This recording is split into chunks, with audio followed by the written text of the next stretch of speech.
21st, 2022, the Lawrence Board of Zoning Appeals is called to order at this time. I need a motion and a second for the approval of the minutes from May 17th, 2022. I'll move. You can't because you weren't here. Oh, you don't move? JD? I will. Oh, I would have to second. Yes, ma'am. I second. All those in favor signify by saying aye. Aye. Those opposed, nay. Minutes stand as written. If you've not done so, please sign in at the back of the room, and anyone wishing to speak tonight, please stand and raise your right hand.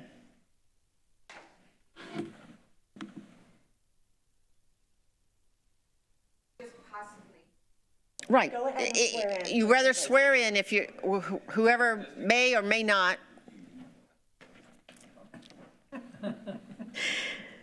Do you swear or affirm the testimony you're about to give is the truth, the whole truth, and nothing but the truth? Answer with I do. I do. Thank you. Do we have any special requests tonight, continuance, withdrawals, or waivers? Okay. We'll hear old business 22 LUV-07. 4351 North Shaylin Avenue, a variance of use of the City of Indianapolis Consolidated Zoning Subdivision Ordinance, Table 743-0, permitted use C4 to allow for a towing recovery business. Good evening. Good evening. Thank you. For the record, board members, my name is David Gilman. My address is 211 South Ritter Avenue, Suite H, Indianapolis 46219. I do represent the petitioner, which is Zors Inc. Zors Inc. is requesting a use variance from the current zoning on this property of C4 to another commercial zoning, C7, to allow the storage of vehicles that have been impounded by the Lawrence Police Department or the Indiana State Police Department. The subject site is a corner lot at the northeast intersection of Shaveland and Ferris Avenue, or Ferris Street. The site has been vacant at least since 2006. I think that's when the last remaining building was removed, but I'm not sure what use was there prior to that, but I've been told it was a convenience store / gas service station. What we would like to do is repurpose this property. It's 3 acres, and we would like to develop it with a building facility that will be able to be used as a operating venue for the impounded vehicles, and then have a solid impound yard that would be surrounded by a solid fence, opaque fence, and extensive landscaping. These vehicles typically would not be on this property on the average of 50 days. After that time, they would be transported to Zors headquarters at 1300 North Mickley Avenue, where they have what they call an end-of-life process to salvage the vehicles that are there beyond their length of stay. Their Mickley location has a crusher and dismantling. So we bring that to your attention because this site would only have the storage of vehicles. It would not have any scrapping, any dismantling, any junk vehicles. The only reason a vehicle might stay that 50-day period is if there was a crime investigation, or if it were totaled, and the insurance company would then give us direction of what other facility or where they wanted us to take that car if it were no longer repairable. We would do no repairs on the site. This is simply a holding lot. We only would service the Lawrence Police Department and the Indiana State Police. The use variance would allow Zors to move out of their current location, which is on 47th Street here in Lawrence, in order to better able to grow their current relationship with the city and be able to service the area for greater community in this area. The location of this property will allow them to respond not only in a timelier manner to the Lawrence Police, but also the Indiana State Police. They will be building a new structure on the property that will be staffed 24 hours a day, 7 days a week, to allow access by law enforcement and vehicle owners at any time. structure will have a secured garage space that will provide any request from law enforcement to inspect any vehicle without being out in the elements. It's our belief that your support of this variance will encourage, again, new growth on this corridor. And we're willing to make a significant investment by purchasing this property rather than a lease. Right now we have, I think included in your staff report I'd like to share with you, there are a number of renderings and elevations that we've prepared. The first one is a site plan that has measurements and a new site layout on the particular property. But you can see the 3-acre site. You have to the east a large lake, zone D62. To the north is C4 zoning. To the east or west is C4 undeveloped in Marion County. To the south is C4 zoning. And then we have the residential D3 further east along Ferris Street.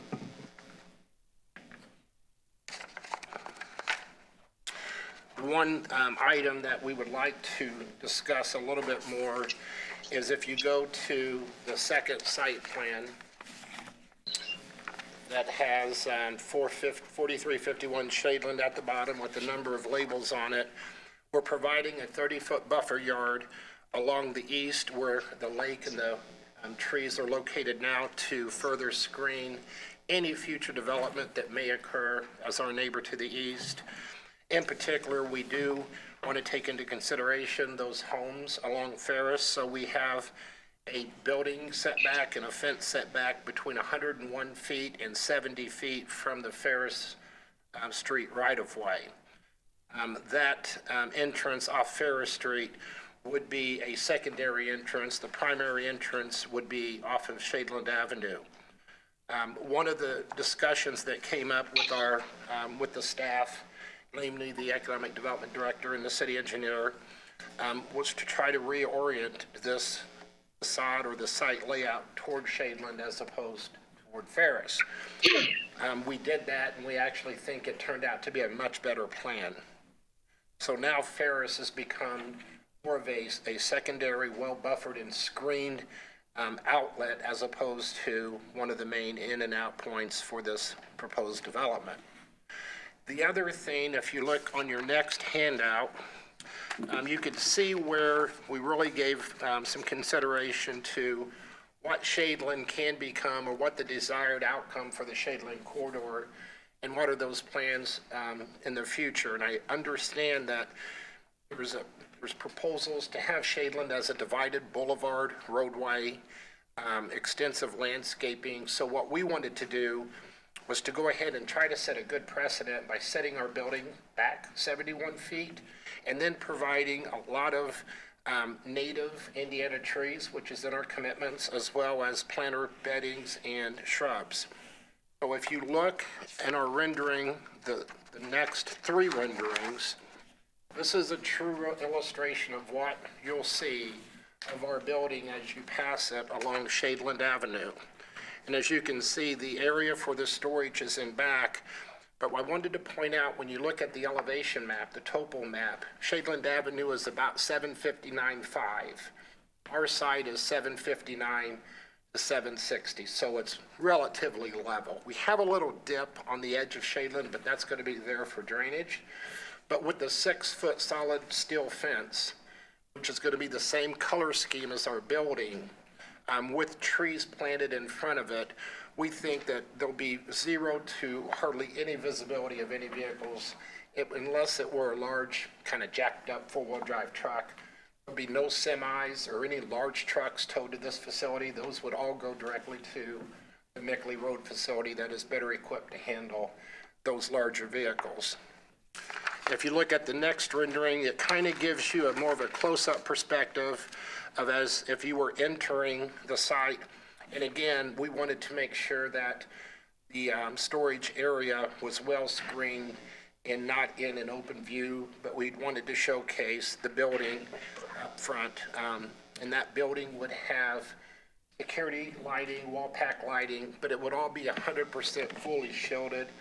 So it would be directed down.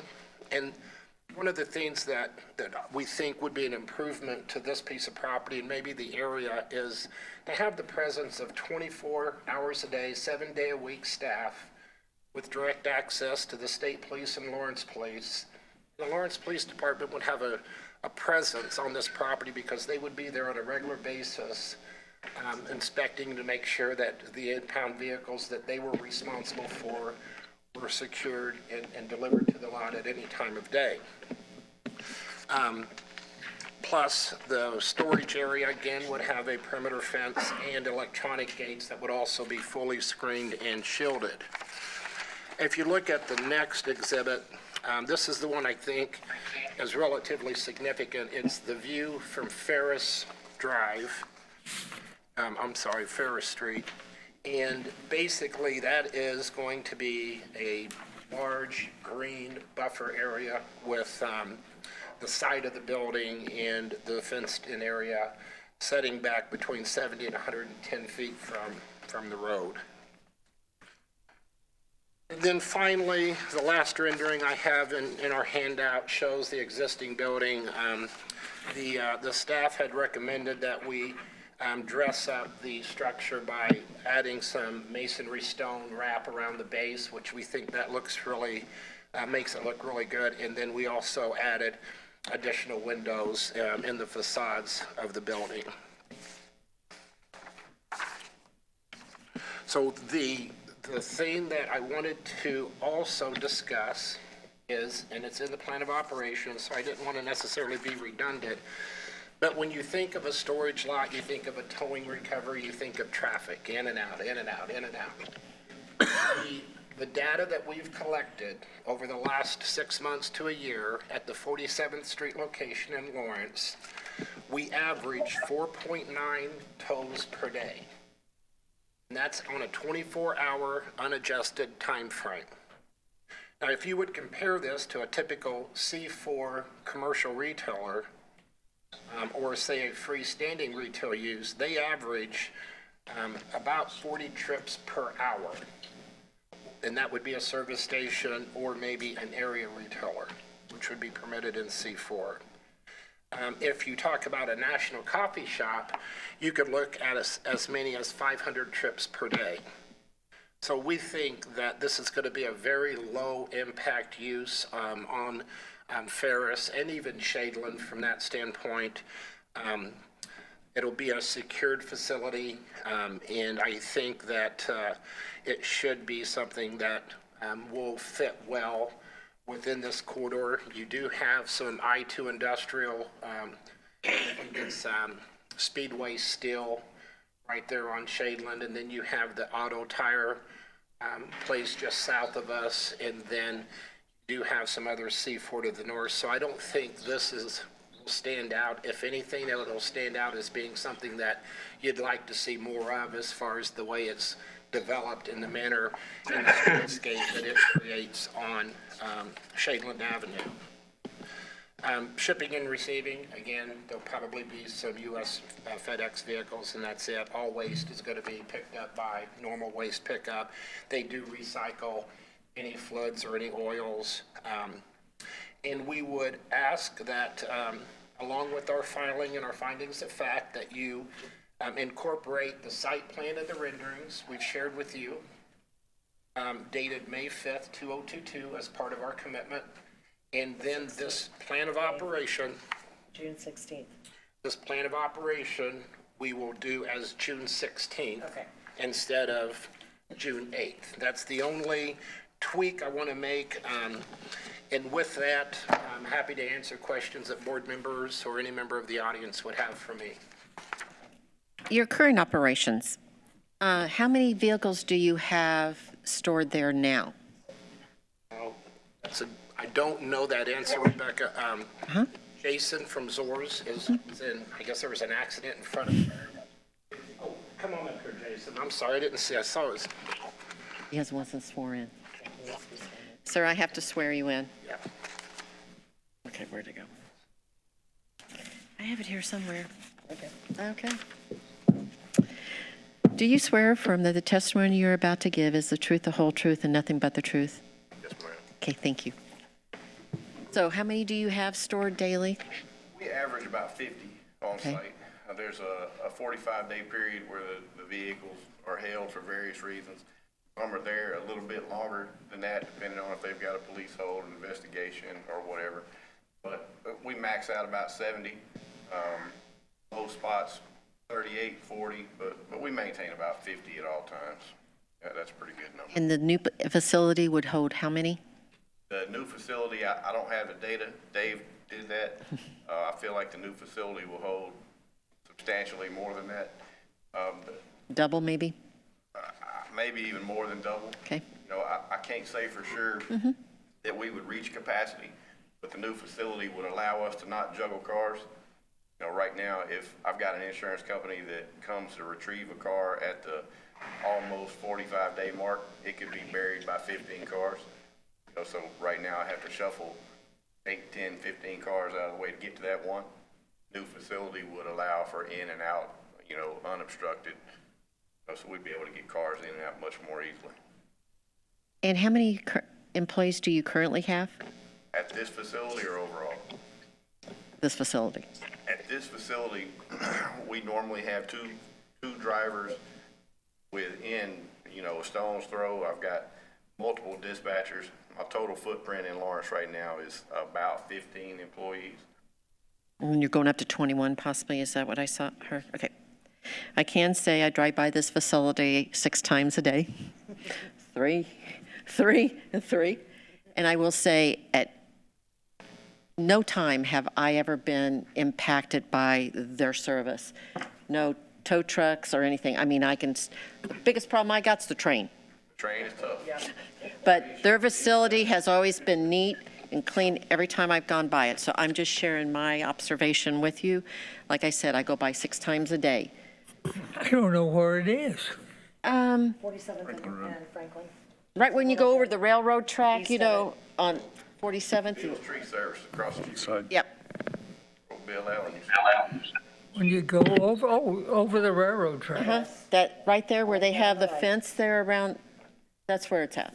Okay, no, never noticed it. I'm usually trying not to get killed. Right, you literally cannot, you literally couldn't, you could not know that this was a, yeah, Impound lot. yeah.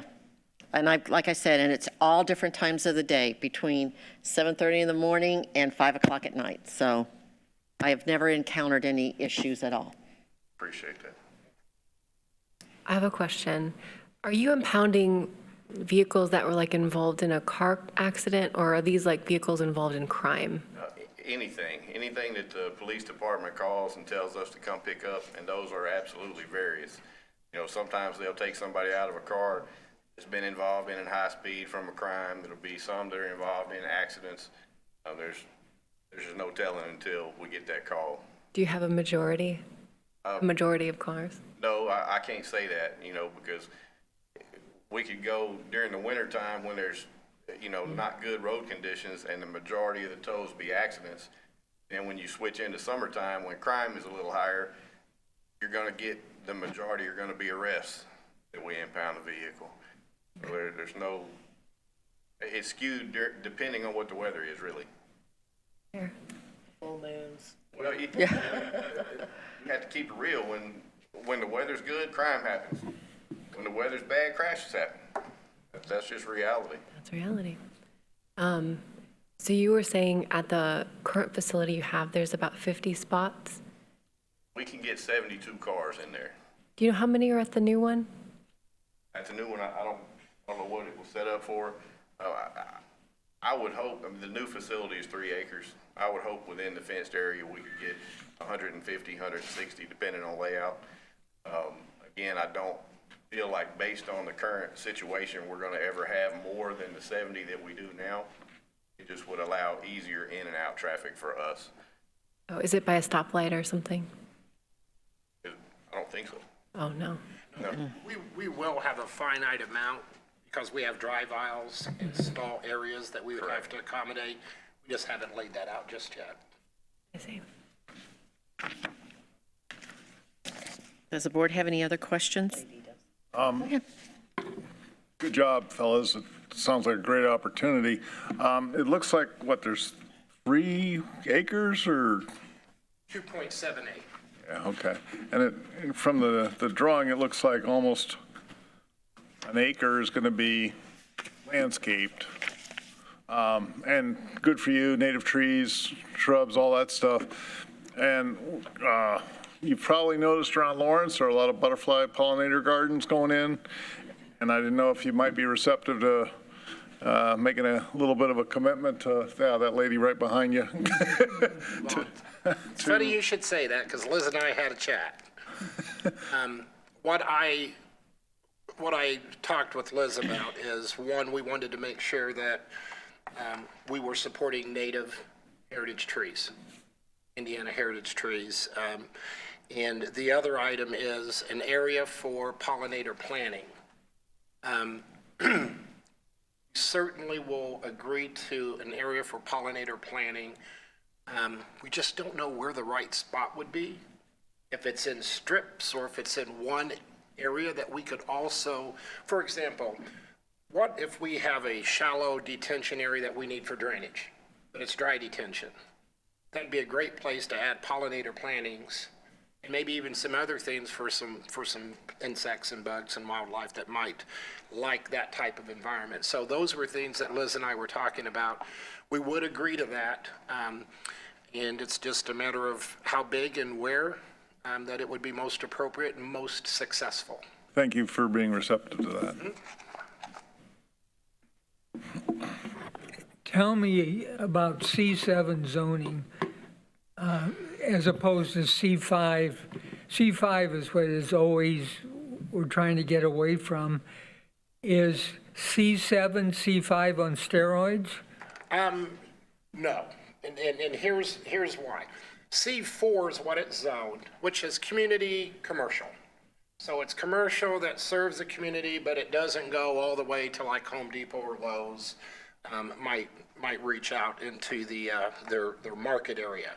C5 is what everybody really has a hard time. Car lots, car sales that are lit, and most of the vehicles are all out front because that's where everybody wants to see them to sell them. Liquor stores, gas stations now require C5. C7, and we're not zoning C7. We're asking for a variance of use, but C7 is the classification we most resemble because of vehicle storage. And that's where we are. We're staying in the commercial family. We're storing vehicles, but we're one of several C7 uses that you could see. But storage of vehicles is the quietest. Doesn't heat, noise, glare, vibration, doesn't do any of that. There are other C7 uses that do all that. So that's when it's a little bit more intense if you were to take straight zoning. But you'd have to evaluate the impact of a C7 zoning versus a use variance for outdoor vehicle storage. And the zoning, the variance only pertains to your use. Yeah, as a matter of fact, so that property will stay C4 in the 50-foot strip of D62 from its zoning. We will then be asking you to entertain a use very specific to what we're describing tonight, subject to a detailed plan of operation and detailed site plans and building elevations and architecture. So you kind of get a very specific use as well as how that use is going to function on a day-to-day basis and what that building and the landscaping is going to look like. And so there's no guessing. What you see is what you get. And that's why we've detailed it the way we've done.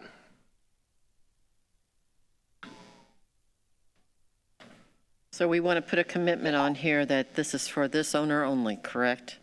Is that what you're wanting? Yeah. Okay. Would you be in agreement to that? So if you were to sell the lot, any future owner who wanted to use it for anything other than a C4 allowed use would have to come before this board for permission. Okay. Well, that's even a lot stronger and tighter commitment for us and for your comfort level, so it'll work.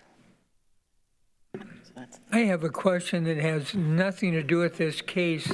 The city owns an old auto dealer north of this site on Shadeland, and I don't know what's the city doing with it. Would you like me to When I address that? saw this to the petition, board? I said, this is, Dan Zerner's online, if you'd like to, he'll answer you. Hi, Tom and board. If you'll recall, it's been a while, but if you recall, approximately a year ago, we sold that to a group called the Stryker Group. The 4423 property that you're referring to, the old auto dealership, that's the new headquarters for Drone Deck. And they're just now in the process of getting that up to their commitments of total renovation and some really great site improvements. So that's in process. We also own 4399. The RDC is saving that parcel to provide access for the development of the Kaido property, the NIDCO property that's located directly behind it. So that's what's happening with those two parcels. okay, thank you. I vaguely remember that, but I don't get to Shadeland all the time. Ferris Street Lake, that's the parcel he's talking about. Yeah. The one thing that I did mention to Dan that is unique as well, and then actually a big advantage is it'll be about $1 million investment, but it'll have zero impact on the schools, zero impact for social or senior services. So it's all revenue. And that's something that I think is important. There are a lot of apartments in this area. So it'd be nice to get something that kind of offsets maybe some of the demand that might be placed on the schools or senior services, and have a business like this come in that has no request, no desire or need for those services, and still pays the tax rate it's supposed to be paying. Any other questions by the board? Okay, Will questions be opened up for the floor? excuse me? I'm sorry? To interrupt, I didn't know if you were going to make questions available for folks in the audience or on Zoom. Yes, here in just a few minutes. In just a few minutes, we're following procedures, sir. We will now hear from the remonstrators, but before we go on, I'm going to have the secretary read the rules for. Okay, so remonstrators will have 10 minutes for those for or against the petitioner, and that is not 10 minutes per person. That's 10 minutes as a group. So you might want to pick a speaker or someone to represent you. Then the City of Lawrence, Dan Zerner, will state our position. The petitioner will have 5 minutes to rebuttal, and remonstrators will have 5 minutes to rebuttal, and then we'll vote. So now we'll hear from remonstrators, those for or against the petition, and Mr. The Honorable Giles, correct? Do you want to speak right now? I'm sorry, are you speaking to me? Excuse me? I couldn't hear you clearly. Are you speaking to me? Oh, you can go ahead and speak now. You're, as a counselor, the Honorable I'm sorry, Counselor. wasn't clear. I apologize That's for okay. not being there. My name is Terrell Giles. I live at 6845 Meadowview Drive, 46226, and represent Council District Number 1. I am extremely concerned about this development and what it does as far as sets the standard and sets a precedent for redevelopment on Shadeland. I agree that Shadeland this area has a lot of residential properties and homes. And I would like to see the area be redeveloped in a way that supports the citizens and the quality of life of the folks there. I'm very concerned that if we allow this variance on the tow yard and they no longer have the contract, which could happen very easily, we're now limited our opportunity to bring in development that can make a long-lasting stand on the constituents in the community. We are in desperate need in that area of things that add to the quality of life in the area. And we also believe, I believe, that it will hurt our property value having a tow yard on our main fair. I have visited Zora's site in Speedway, and I like how it is done, kind of ducked back off in an area that's not right on a high traffic road. There are other businesses in the area that have some of the some of the usage, but with those businesses, the intensity of those businesses, I believe, is less. We also are very disappointed in the area at the work that this has nothing to do with this, but we want to see someone come in, change the area, add a quality of life to the area, not lessen our property value. And so I would like to see this yard somewhere else besides sitting right on our main thoroughfare of Shadeland. I would like to see Shadeland redeveloped in a different way. Thanks. Thank you, sir. Councilman Wells is on too. Mr. Wells, did you want to speak?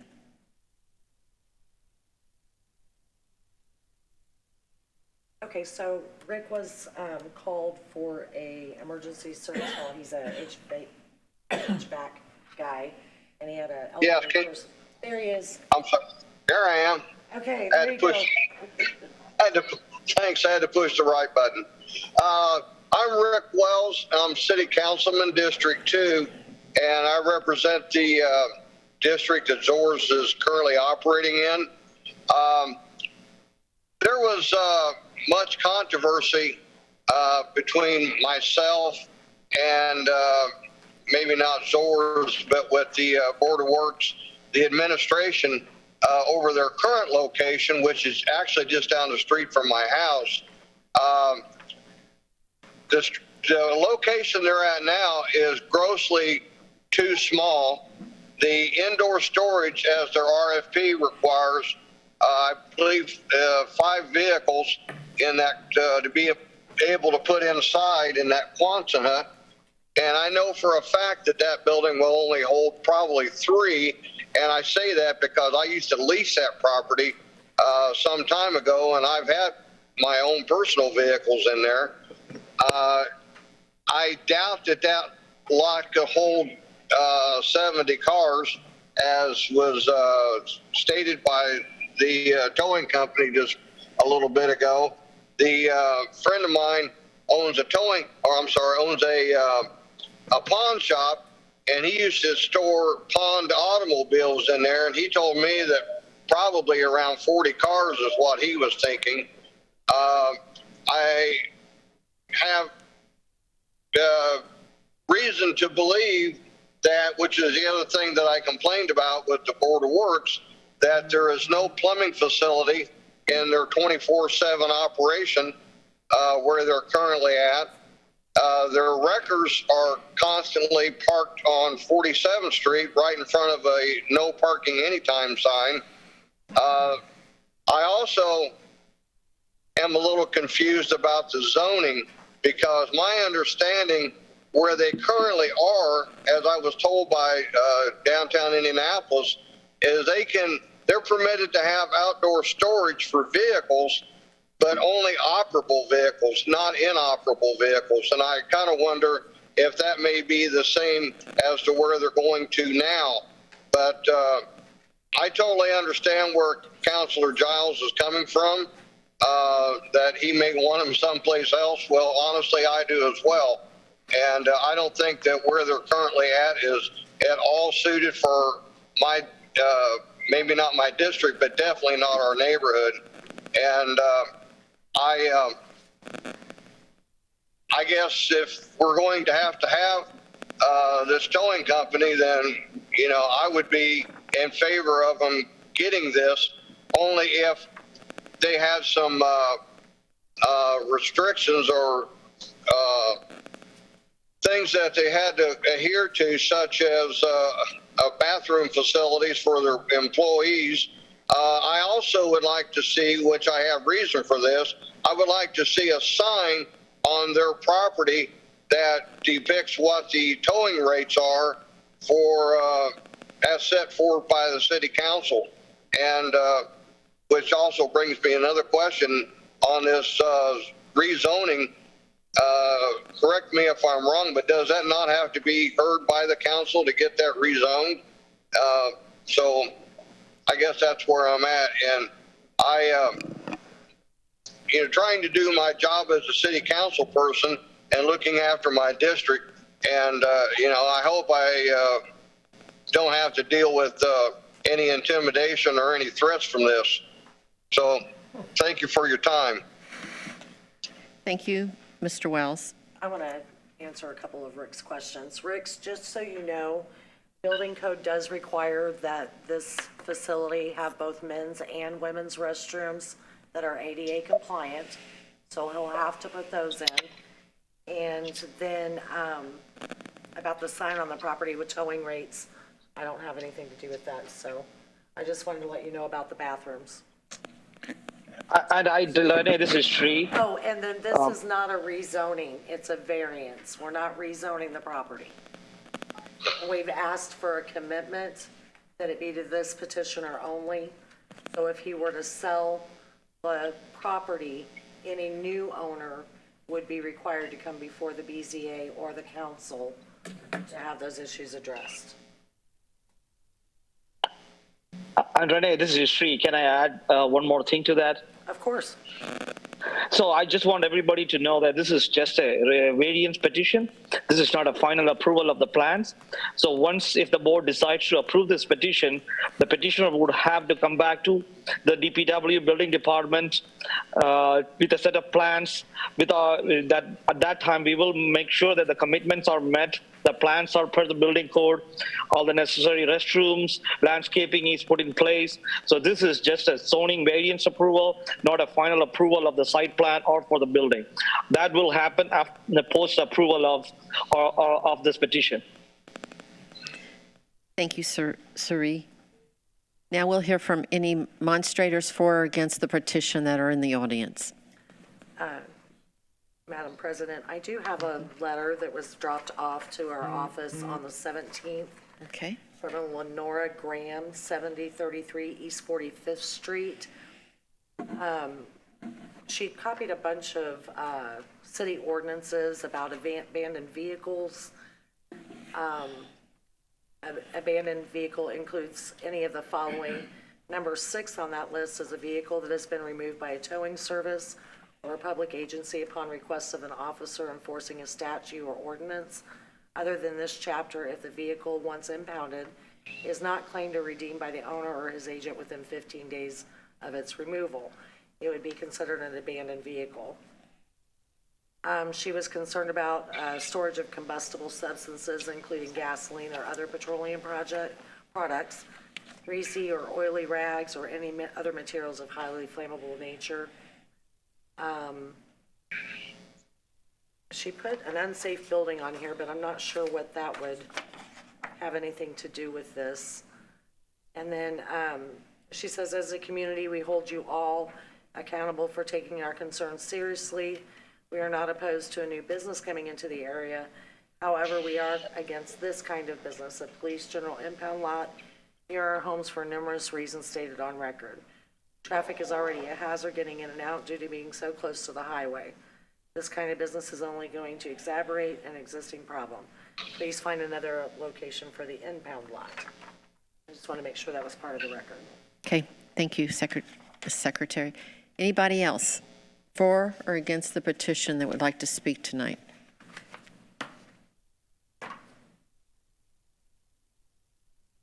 My name and address, is that it? Yes, please. My name's Tony Fazy. I live at 106 Walnut Court in Noblesville, Indiana, but I own property. I'm a landlord on Ferris Street, which is right around the corner from that. What is that address? I'm sorry? What is the address on Ferris? On the rental address is 72, 21, and 23.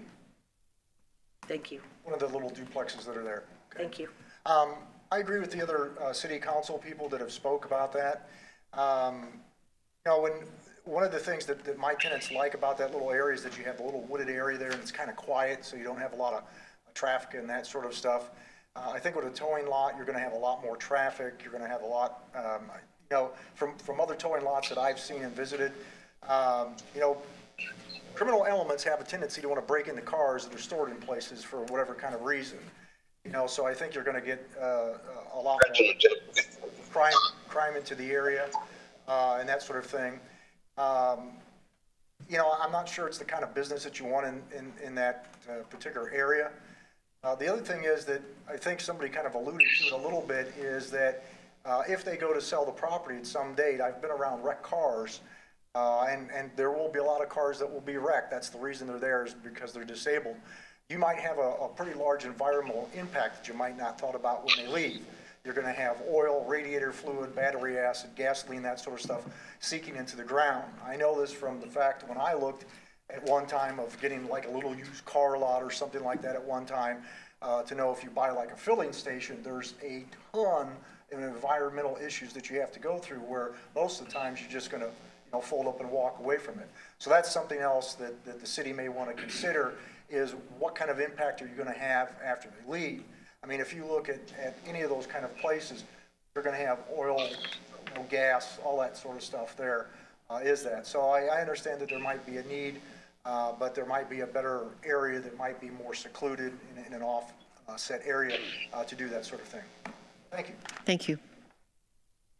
Anybody else for or against the petition? We'll hear from the City of Lawrence. Dan? Good evening.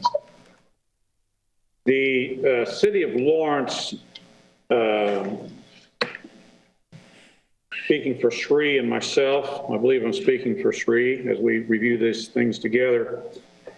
First of all, we appreciate the position of the BZA in having to make these decisions. We appreciate Councilor Giles and the people that have spoken with their particular concerns.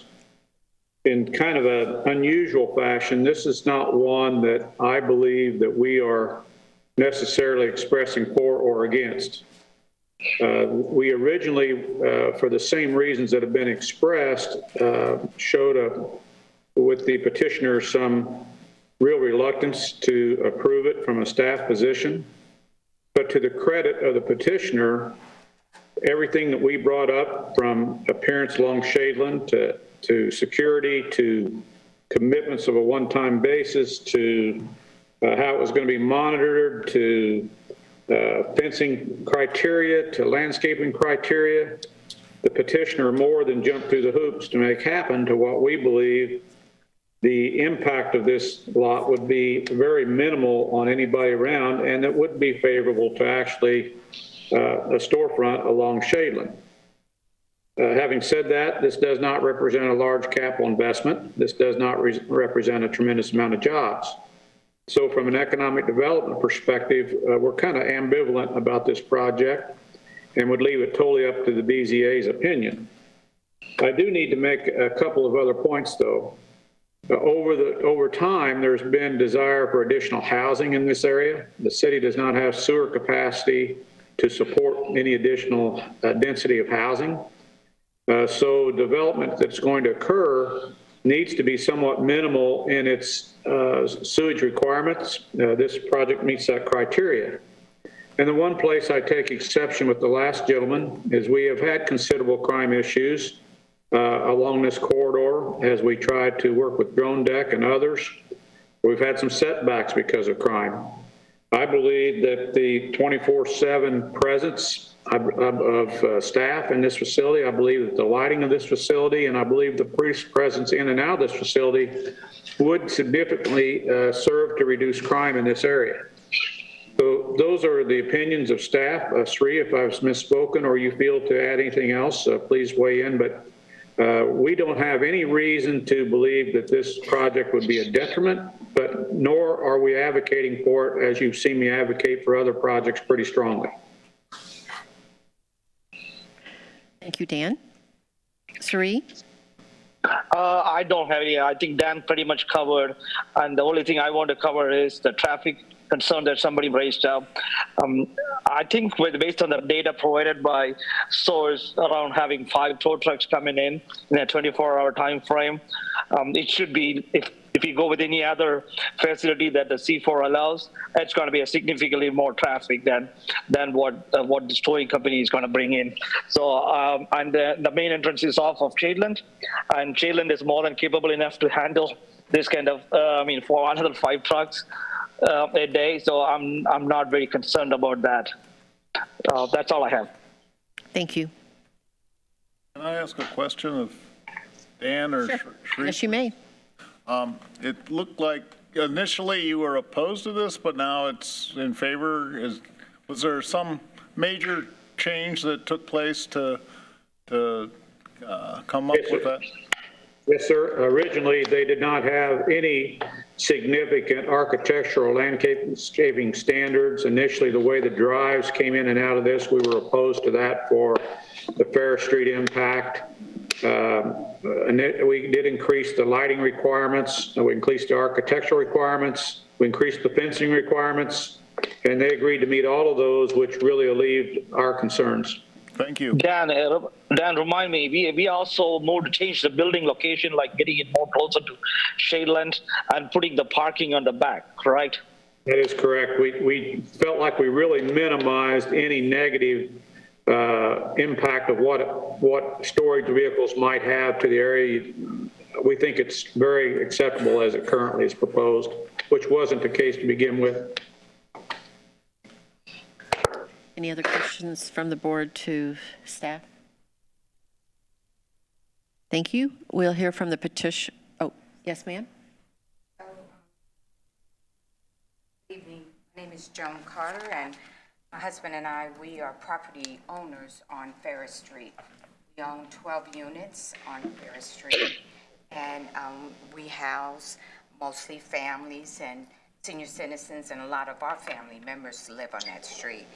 I originally was not happy to hear that there was a towing service going into that lot area, but after spending some time here to hear a little more details, I'm not 100% opposed to it.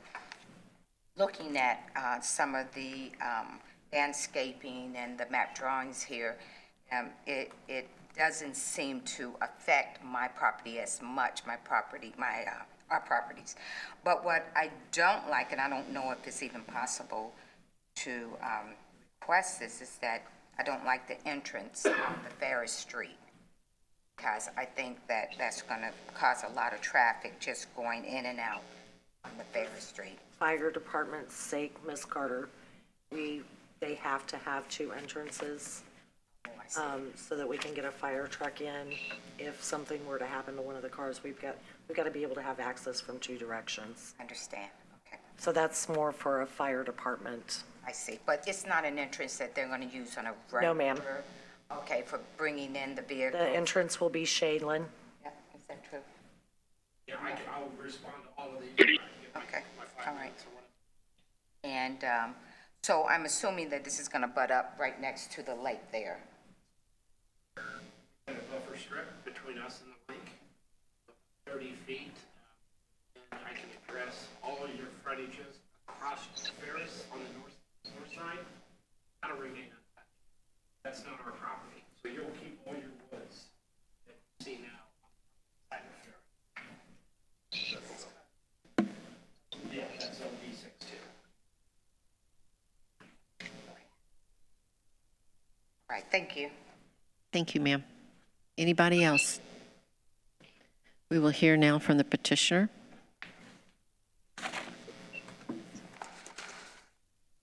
So I want to start out trying to address Councilor Giles's comments. There aren't very many vacant properties in this corridor of Shadeland Avenue, so redevelopment versus new development, I think, is what we're looking and what we're proposing. This property's been vacant for over 20 years. It's been zoned. The reason you don't have a retail user here, their site's way more attractive on Pendleton Pike. So it'll probably not be used for any retail use. And what we're looking to do is to take our property and the opportunity we're giving you to start that enhancement of what Shadeland can look like as these properties to the north and to the south get bought and redeveloped. We could set that tone. Our building is going to be setting back 70 feet.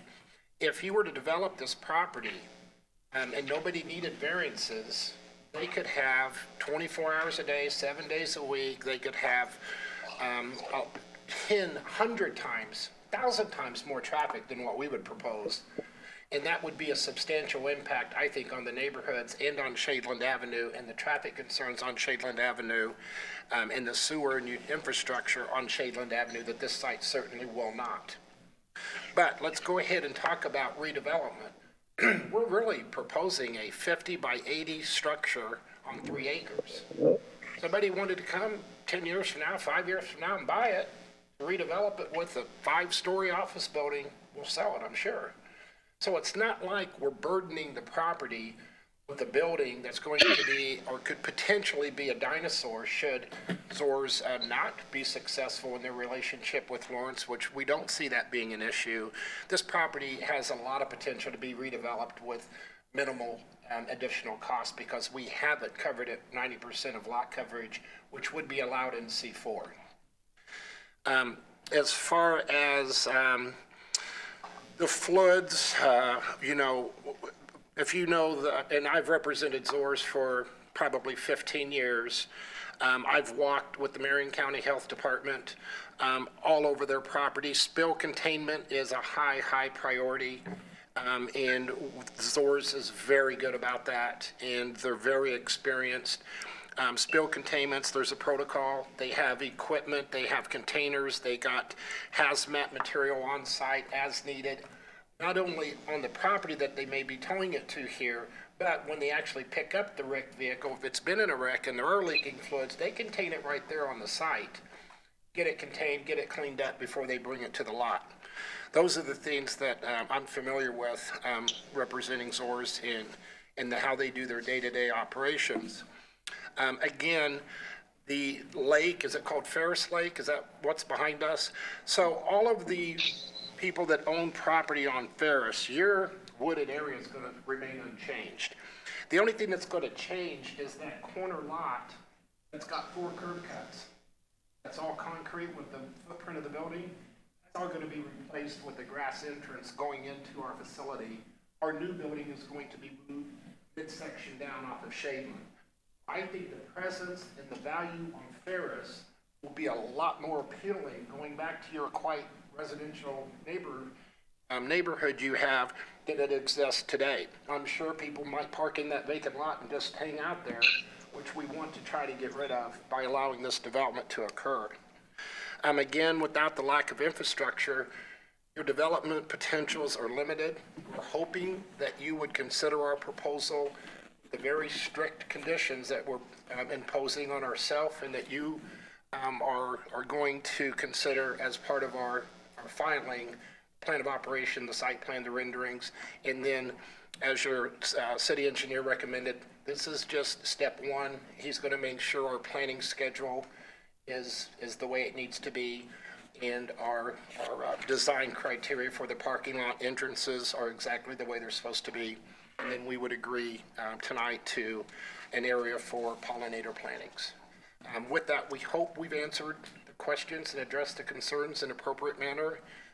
Open it up for additional questions. Yeah, I have one question. You talked about the storage of these crime vehicles and wrecked vehicles. What about the tow trucks? Somebody mentioned that presently the tow trucks are out in the street. Will the tow trucks be stored there, and if so, behind the fences? Yes, they're extremely expensive, and they will definitely be secured in the compound area. Yeah, they will not be out on any street, or if they're out front, it's only there for a temporary, maybe just to do a check with the office, but for the most part, they will be in the back. Plus, we do have the 3 service bays that they may be in there getting cleaned or getting checked up for routine maintenance for their lights, flashers, and sirens and everything that they normally do. Zos has a very attractive fleet of equipment if you've seen them around town. I would like to add one more commitment. I would like to have the commitment to only store vehicles in the fenced area. None of them can be out front. You got it. Absolutely. One other, go ahead, Ms. Alvarez. I'll arm wrestle you for it. Okay. Well, actually, I was going to segue in on the topic of safety. I heard a couple comments in there, fear of increased crime for people breaking into vehicles, and also increased police. I think they would call it like a constant police presence. So a couple questions just based on those two comments. Is there going to be like a police station here? I guess I'd like to know a little bit more about the police presence. It's not going to be a police station, but it does serve the police, the Lawrence Police and State Police, sort of an area that they're always welcome. You know, they always have a facility that they have a regular ongoing relationship because that's their place of business. So, you know, Zors actually works for the city of Lawrence and the police department, so they have access or should have access to this building, this facility, on a regular basis. So we think just by having the police presence there, doing their normal routine to fulfill the obligations of the tow contract, that's what we mean by having the police presence there. Okay, so is it more going to be like a heavier policing of this area? They were saying how there's a crime issue in this area, so I don't know if the intent was to have heavier policing in this area. Yeah, I can't answer that question about policing the area, but I do think what the distinction I'm trying to make is you have a vacant, dark, unlit corner lot now. If we are successful in the variance, you'll have a well-lit, secured lot that has police on a regular basis in and out. So just the presence of police patrolling the area, I'm sure they're going to be looking in all directions if they're in this area. So that's where we think the police presence will have a positive impact. I see. Well, you know, again, safety being concerned, I want to make sure we're not going to be setting the scene for like cops and robbers. So they're saying like car thieves. Is that actually a thing that happens in your? Well, the lot is going to be electronic. You have cameras? How's your facility secured for that? Maybe let me try. I think I know where you're coming from with your concern. What the gentleman said about people breaking into cars, he was talking about them jumping our fence and trying to break into cars while we're storing them in this facility. We're going to be manned 24/7. We don't have that problem. This fence is going to be adequate. We've got cameras at all of our facilities. We've got well-lit areas at all of our facilities. Somebody breaking in and pilfering around in the back of one of our lots, not going to happen. But the police presence, when the detectives have to come serve warrants on cars, the ones that were involved in a crime, say they need to come serve a warrant, get the computer out, tell if the car was going too fast when they hit somebody, if there was a drunk driving offense and they have to come investigate whatever the last occurrence was with that car, because the black boxes tell it. We have that capability for them. So they're going to be coming in. The cars will be in the inside facility where they can do their job if it's winter, where they can do their job if it's 100 degrees. But the people in that area, the Indianapolis side is heavy on crime. People that are committing crimes are going to see, hey, I don't know why the police are here right now, but the police seem to be coming relatively often to investigate cars. We believe that will be a deterrence. We're not saying that the police department itself is going to set up shop right there. We're not saying that the police department is going to increase their patrols in that area based on us. We're just saying that from normal day-to-day operations, the state police are there regularly inspecting cars. The city of Lawrence is there regularly inspecting cars. People that commit crime notice that. You know, so we believe that's going to be a deterrent just in itself. That answer? Is that what happened at your other facilities? Is that how it works at the other facilities?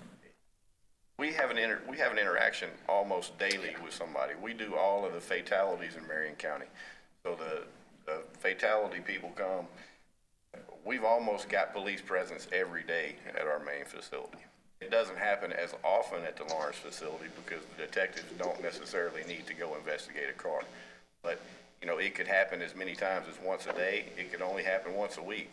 So there's no real way to know when the detective has to come check out a vehicle that's in our storage. And now, Thank you. I'll turn it over to you. Thank you for answering my questions. I appreciate it.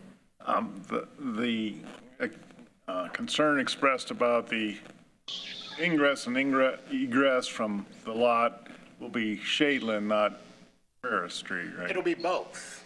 We have to have two ways in and out. We'll have a two-way on Shadeland and then another one on Ferris, only because just to maneuver the trucks in in an orderly manner. So they're strategically separated. But again, 4.9 trips per day spread out over 24 hours, you won't notice it. The impact of traffic on Ferris is at the end of Ferris, and it just and these aren't numbers that we're just grabbing out of the air. These are just statistical numbers that we've gathered from our other facility based upon the data we've collected in the time we've served the contract.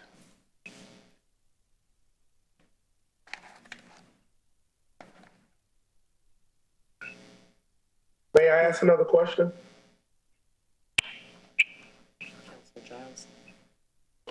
Yes. May I ask a question, please? Yes. Not sure if it's appropriate. Thank you. I do have a question. Are we only going to store cars from Lawrence Police at this facility? Lawrence Police and Indiana State Police, that is it. No private tows. Right. So what are those, is that 4.5 or the number you're saying, is that Lawrence and State, or is that just, Lawrence? My source, petitioner said that is both Lawrence tow and State tow. Okay, and if I heard correctly, how many spaces will this facility hold? We don't have an exact number at this time, but we're anticipating 100, 150, did you say? That makes it easier on us picking up their vehicles. So if we're only doing 4 cars a day, is that correct? Why do we need such a large space footprint? We don't know. Like I said, we haven't laid it out for the total count, but we think that the business will continue to grow. Right. So that 4-point number that you're stating now is a little misleading because that's your current number, but you hope to grow the business. Thank you. That's what I wanted you to put on the record. Thank you. No. Okay. Thank you. Thank you. Remonstrators, 5-minute rebuttal. Does any? Hello? I'm sorry, can you hear me? Is that you, Rick? Yeah, I'm here. Rick, we can barely hear you. You're cutting out, Rick. We can't hear you. Yeah, hello? Okay. Yeah, I'm down here in the middle of nowhere. I just want to say, with all due respect to Councilor Giles, and I understand his concerns for his district, but I reluctantly have to say that I much rather see it where they want to go than where it is they are, because where they currently are is definitely never has been an appropriate location for them, and they should have never been allowed to be there to begin with. So if this is what it takes to get them in a more suitable environment, then yeah, I would say that's the case. But I do believe that and I do believe what Councilor Giles says is true. There's much more suitable places for this towing company in maybe one of the industrial parks that we have in Lawrence. So anyway, that's how I feel about it. So thank you for your time. Thank you, Mr. Wells. Anybody else? Please step up to the mic. She was sworn in. No, she was. Oh, yeah. Were you sworn in on? This is Dan. This is Dan from. To the last comment, the only thing I would like to say is there's just virtually no other property available in Lawrence right now of this size that could accommodate this, for whatever that's worth to this board. I asked another question. Does the place have to be in the city of Lawrence? Yes. For the contract. Yes, for the contract, Mr. Giles. But not per any ordinance?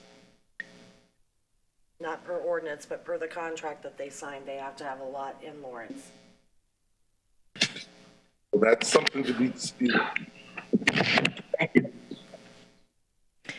Hi, my Yes, ma'am. name is Lenore Graham.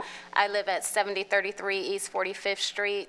I just wanted to know, what is the current expense for any kind of cleanup on the current lot, for oil spills or anything like that? What's your record of how much you invest into your cleanup for that land, that space you're in? We don't have a set number, but we do invest, a lot of investment in preventative cleanup. But what about for already existing that happens just because of the buildup of cars? We don't have any fluid leakage other than you had a car parked in your driveway. Don't have any.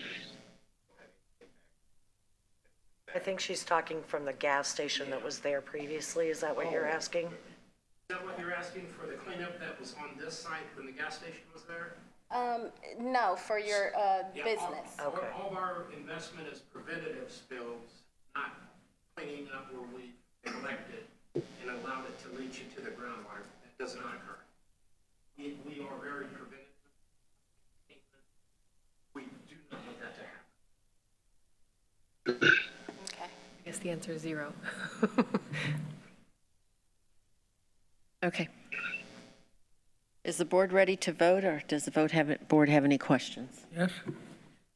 Okay. The board will be voting now on a variance of use of the City of Indianapolis Consolidated Zoning/Subdivision Ordinance Table 743-0, permitted use C4, to allow for a towing recovery business with the 3 commitments. Commitments for pollinator/butterfly garden, commitment to this owner only, future buyers would have to come back before board for approval, and commitment to only store vehicles in fenced areas.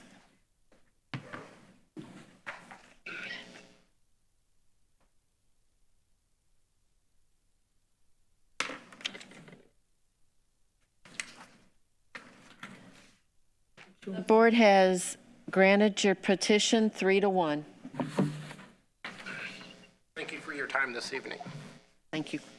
The board now will hear new business. 22 LUV-08, 4801 Franklin Road. Variance of use of the City of Indianapolis Consolidated Zoning/Subdivision Ordinance Table 743-1 to allow for auto detailing and continue use of an automobile, motorcycle, light vehicle service or repair at the subject property. Good evening. Thank you. Good evening, Chairperson Lytle, members of the board, Joe Calderon, 11 South Meridian, Indianapolis. I represent Phoenix Auto Detailing, LLC. The principal, Marco Sanchez, is with me tonight, as well as his relative, Francisca, and the real estate broker, Mike Levin. Each of you should have an exhibit book that I'll walk you through. This is hopefully not an overly complicated case, as it is essentially using what has been traditionally used for auto repair for, I finally got a date when I got the staff report, since at least 1975.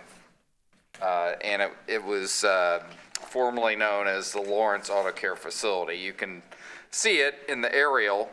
It's at the northeast corner of 48th and Franklin, just south of the Dairy Queen. The previous auto care facility went out, I think 6-7 months ago. And what we're proposing to do is essentially refurbish the property and occupy the existing buildings, of which there are 2, a front building and then a larger back building. The second building, the first building has service space, so it's clearly improved for auto type service, and the back building is kind of a industrial commercial type building. You can see what this looks like from the street level in tab 2, the existing building. You can see the parking lot is not in great condition, and you can see kind of how the property looks right below that as you look east on 48th Street. The good news is that the fence that kind of keeps things contained on this property exists. We will refurbish that as part of our commitments. You could see the next shot on the second page of tab 2, looking to the north and the Dairy Queen. That fence that you see kind of jutting out towards Franklin was put up by Dairy Queen, not by the owner of this property or the prior tenant. Then when you look across 48th Street to the south, you see a business or a former business that doesn't look great. It's got a very tall fence that's leaning. It's not in great condition. So the story of the day is somewhat like the last case. How do we responsibly redevelop and refurbish this property to where it can no longer be an eyesore, but be something that's productive and attractive?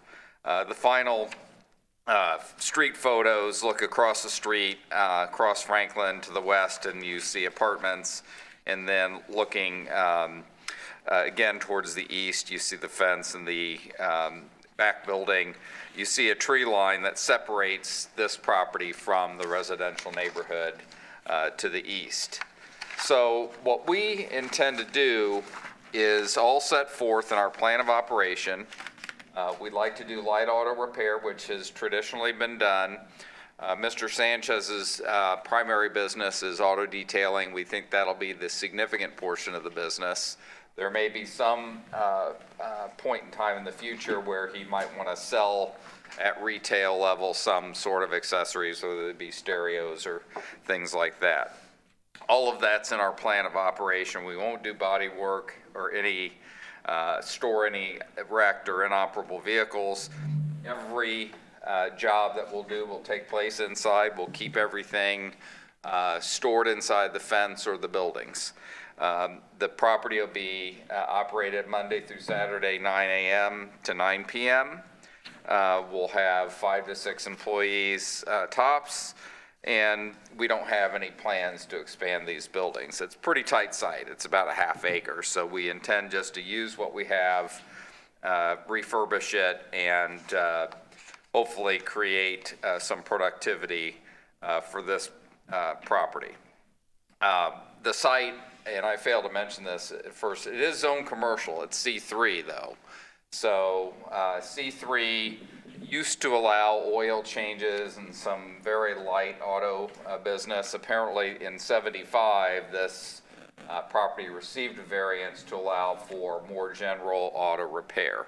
So we've got a 45-plus year history of this type of use. The buildings that exist today are certainly designed for that, and we just seek permission to kind of continue that and then add the auto detailing use.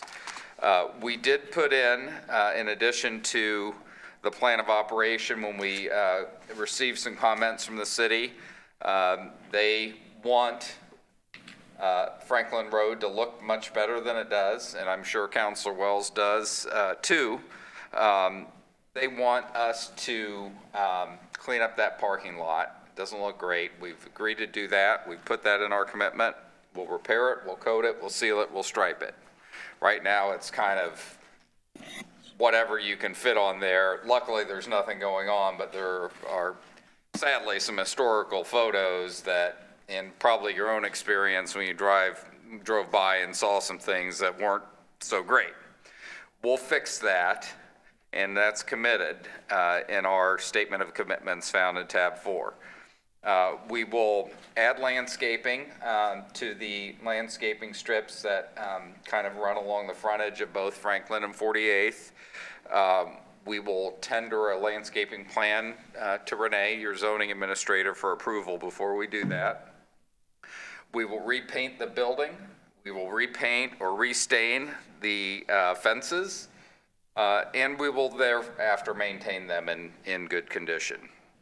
And we will only park within the newly striped areas, because we heard that that was a problem. And finally, we will comply with the plan of operation. That's a commitment as well. So those are things that we can provide to you to kind of assure you that when we operate out of this building, that it'll look much better and operate and behave much better than maybe it had in the past.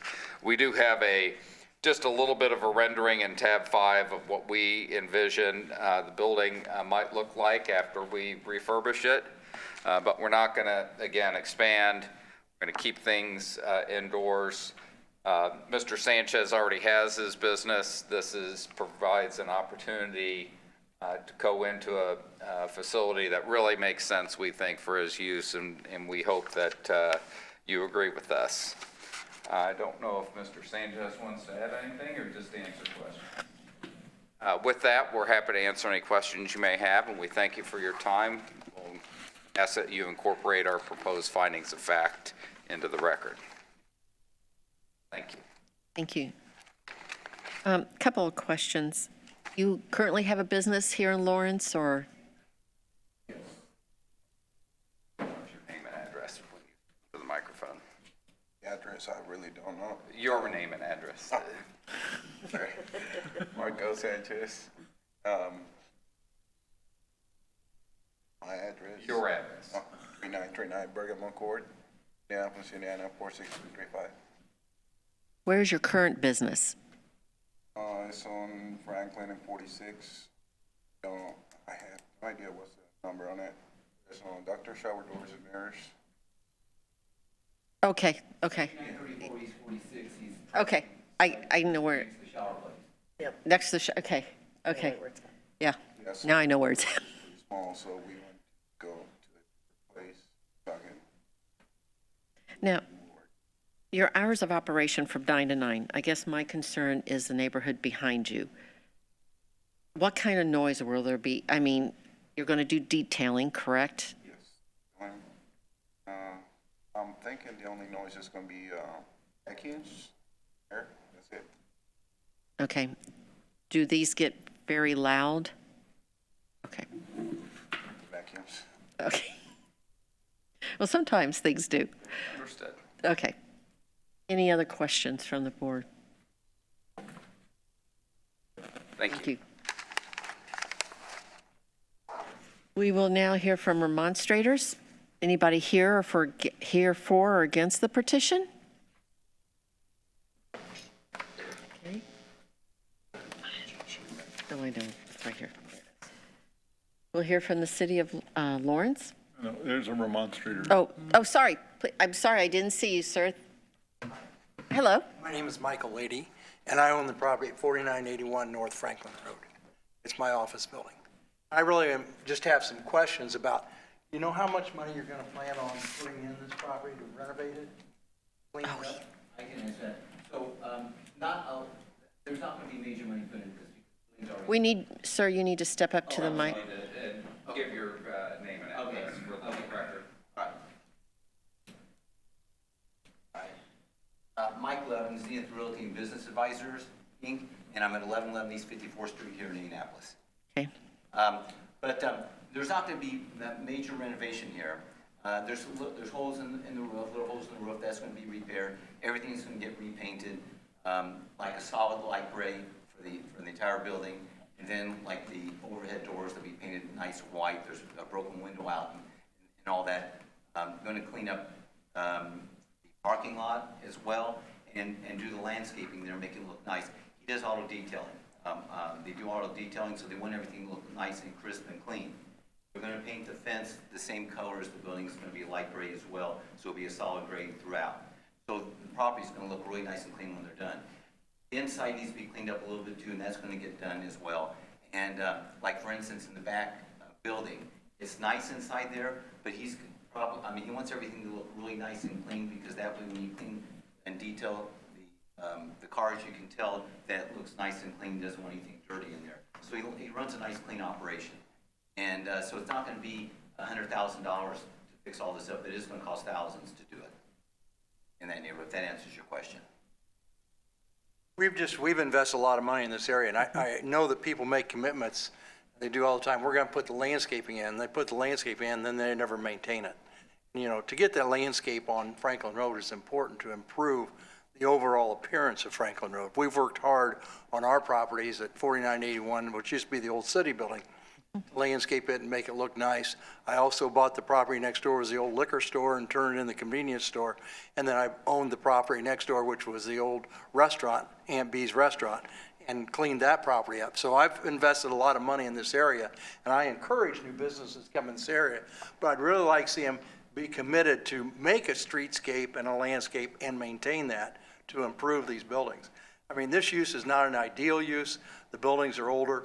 They do need some work. They do need some improvement. And just, I hate to see just patching roofs and painting siding that needs to be replaced instead of putting the commitment in to improve the building and make it, make it fit in with what's there. Thank you. Thank you. Mike, just one comment. It's neighbors who can also help that when we approve something and get a commitment of landscaping, sometimes you're the eyes and ears to go to Renee and say, hey, I was at the hearing and they approved landscaping. Have you seen it? It's 3 dead pine trees. So it's all of us working together, and the city will listen, so. Thank you. Any other remonstrators for or against the petition? City of Lawrence. Thank you again. Dan Zerner, Director of Economic Development, speaking on behalf of the staff, which is Sri as city engineer and myself. I would like to remind everybody that when this was approved in 75, it was approved for a one owner variance, which is why we're back to where we are today. When this came to our attention, we not only, I can't use those terms online, we said no. And the reason we said no was because of its current appearance today.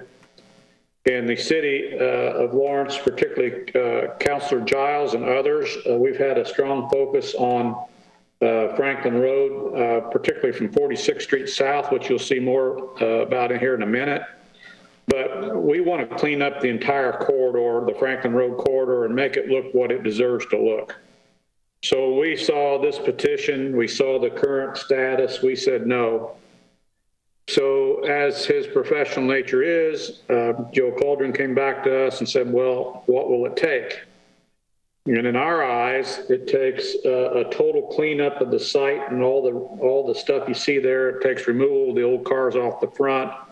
It takes at a minimum a repainting of the building, some landscaping to be introduced that gives the site respect, all new blacktop ceiling and striping, and a pledge to operate this facility in a manner that continues that respect going forward and that can be recorded in the covenants. We also required that a certain part of that fencing be trimmed back to the face of the building on the front. The petitioners came back right away and said we agreed to do all those things. Again, this isn't going to create a large number of jobs. It's certainly going to create no additional capital investment. So from an economic development standpoint, the city doesn't really have a strong opinion for this project one way or the other. On the other hand, we do have a business that's in Lawrence that wants to grow and that might clean up a site that right now looks absolutely terrible.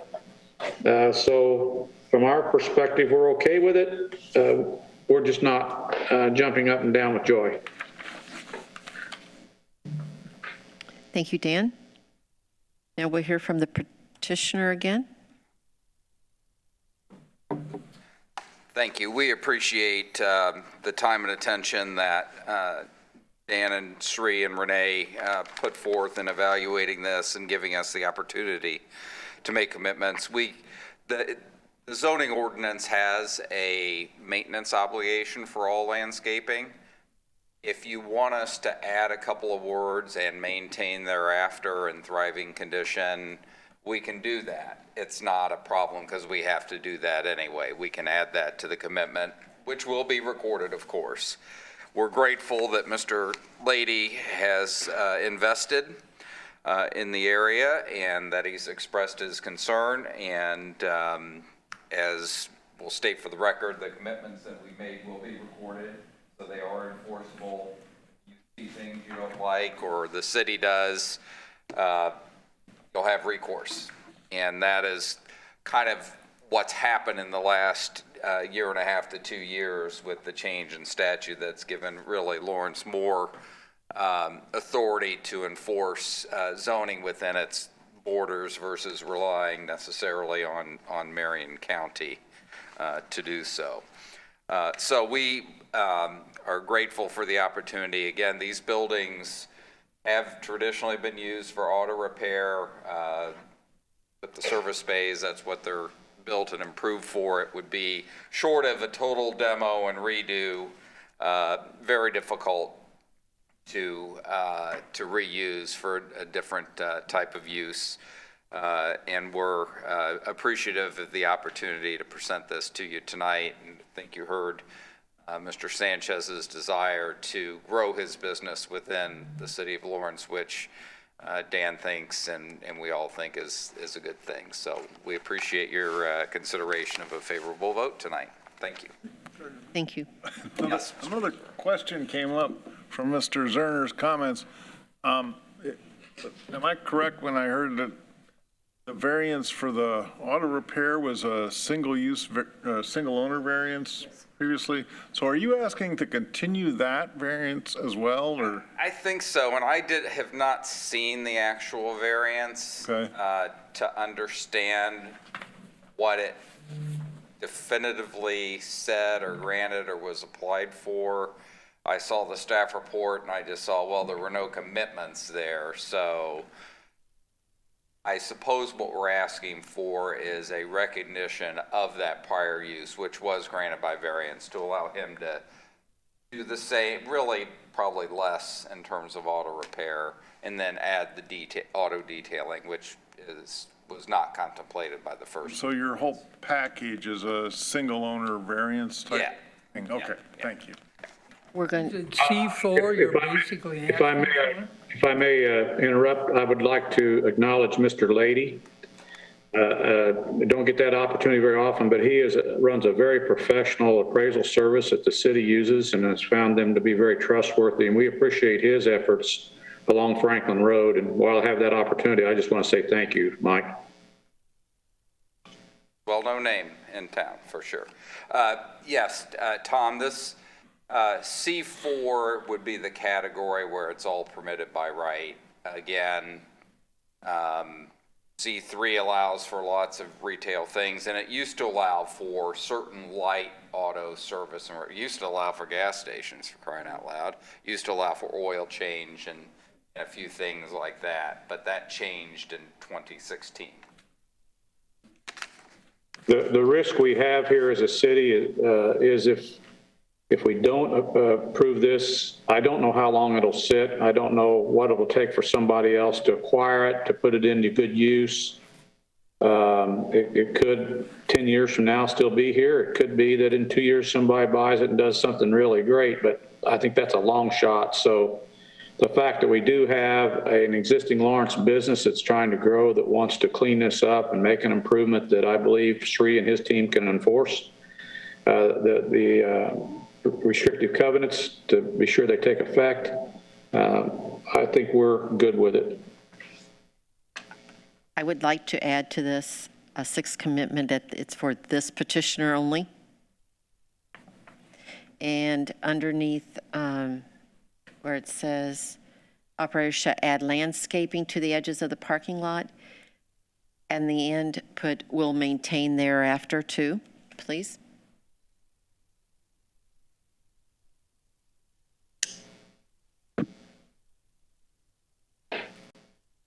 Okay. We're okay with those? Board have any other questions? Okay, the board will be voting on remonstrators. Mr. Okay, thank you. Sorry. It's okay, appreciate it. Variance of use of the City of Indianapolis Consolidated Zoning / Subdivision Ordinance Table 743-1 to allow for auto detailing and continue use of automobile, motorcycle, and light vehicle service or repair at the subject property.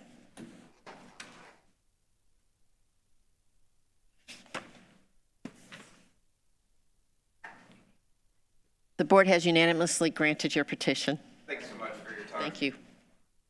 The board now will continue with new business, 22 LSV 09 4518 Franklin Road. Variance of development standard of the City of Indianapolis Consolidated Zoning/Subdivision Ordinance Table 744-510-2, maximum fence and wall height from 6 feet to 8 feet. Good evening. Good evening, members of the board. My name is Frank Speed. I'm the Chief Operating Officer for AmeriFence. We're located at 4340 Hull Street, Lawrence, Indiana, 46226. This is a very straightforward request for variance of development standards. We're just asking that we get the approval to increase the maximum fence height from 6 feet to 8 feet. The impetus of this request is just due to several break-ins that we've experienced over the last several weeks, months, and to be quite honest, since we've owned the property. The fence will be used to maintain the security of our equipment and the safety of our employees. It will be surrounding the property. It'll be set far back enough to where it's not going to impede any line of sight. This is just the first phase of a longer plan for us in working with the city to develop this property that's consistent with improving Franklin Road and the rest of the Lawrence community. Thank you for your time, and I'd be happy to answer any questions.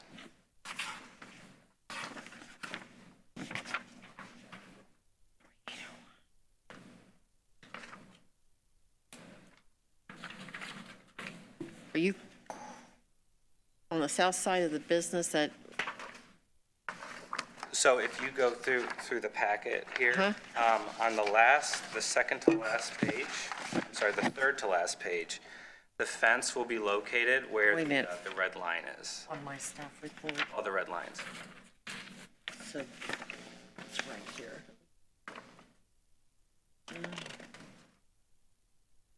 Oh, you've got the wrong packet. No, this is what I had. That's why I'm confused. Maybe you have another one. I know it's time for remonstrators, but I can provide total clarification of this petition at whatever time the board sees it to be appropriate. So the red lines, that's where he wants to put the fence. Okay. Does the board have any questions for the petitioner? Yeah, I do. Seems to me this is a ways from your main office on Hall Street. So exactly what is it? That's a great question. So we're actually expanding our business, and this will be our new warehouse. So as we're continuing to develop this property and getting it ready for our primary headquarters, this will become our new main facility we operate out of. So, but the new building is not part of this petition, or the variance allows for the building of the new, building of a new building? Another good question. So the variance of development standards will apply to the property at 4518 North Franklin Road, which is where we want to build that fence, and then we're moving into this location to be our primary headquarters. We've just grown out of our existing building, which is located at 4340. You claim to be the Indiana's largest fence builder or something? Yeah, it's a family-owned company. We're one of the largest fencing companies in the Midwest, and very proud to be based out of Lawrence in Indiana. We've been in the community for over 20 plus years. What are you going to do with your old building? Potentially continue to operate out of that as well, as we continue to expand. Hold on for just a second, because this petition is only for the fence height, not for the use of the building. This is only only for the fence height. Right. To allow the 8-foot fence, nothing to do with the building. Okay, no, that's what I was. Just so you know. Yeah, no, okay. I just want to make sure that was Just clear. want to put up a fence and someday put a building. Yes. Okay, then I'm going to ask the obvious question.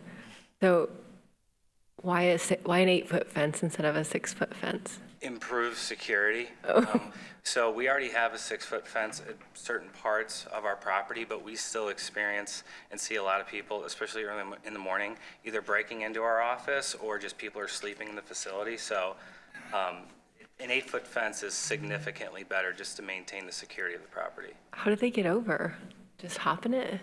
Yeah, I would assume. May I interject? Is that appropriate? Yes, go ahead. Dan Zerner, Director of Economic Development. So all of you Lawrence residents will recognize 4518 as the former Boring Trust property. Mr. Speak and his family have acquired that property and have been working with the city towards the Trades District property and the cleanup of Franklin Road. So Mr. Speak and his family have purchased additional properties along Franklin Road and are working with the City Redevelopment Commission as we design the Trades District and look at the realignment of Record Street. They've agreed to give the city some real estate in exchange for some of the help we're providing them. The RDC did take down from Mr. Speak, which is relevant to this discussion, the great big old house that was an eyesore that you all may remember right there around 4400 Franklin that was such a nuisance. Mr. Speak took the house down, the RDC supported the funding of that, and then he's continued to clean up that property all along Franklin Road. It was actually the RDC, through my influence, that insisted that as we look at continuing to support what he wants to do and what we want to do, that a architecturally, if attractive is not the right way, a suitable fence be built that provides not only security, but it starts to separate the old Boring Trust property and those metal buildings, at which, by the way, Mr. Speak is committed to and has committed the city to repaint, refurbish, clean that all up. This will separate that parcel and create new commercial space out in front of it all along Franklin Road. So this fence has a lot more to do than security. It has to do with the whole economic development strategy of the Trades District and the redevelopment of Franklin Road. And the standards of 8 foot and the design of the fence have actually been imposed by the Redevelopment Commission as part of our discussions. So I want you to know that the city is in partnership with Mr. Speak as this petition has been proposed. If you have other questions regarding that, I would be glad to answer them. But he's not alone in this request. We've actually imposed some of this upon him. Thank you, Mr. Zimmerman. I also would like to point out to the board the location in red on the fence location.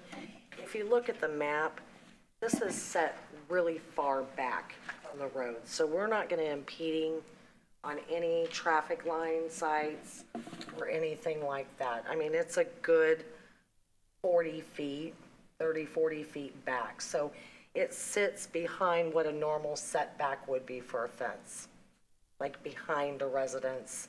So it's not like right up on Franklin Road where you're going to have this big old fence along a sidewalk.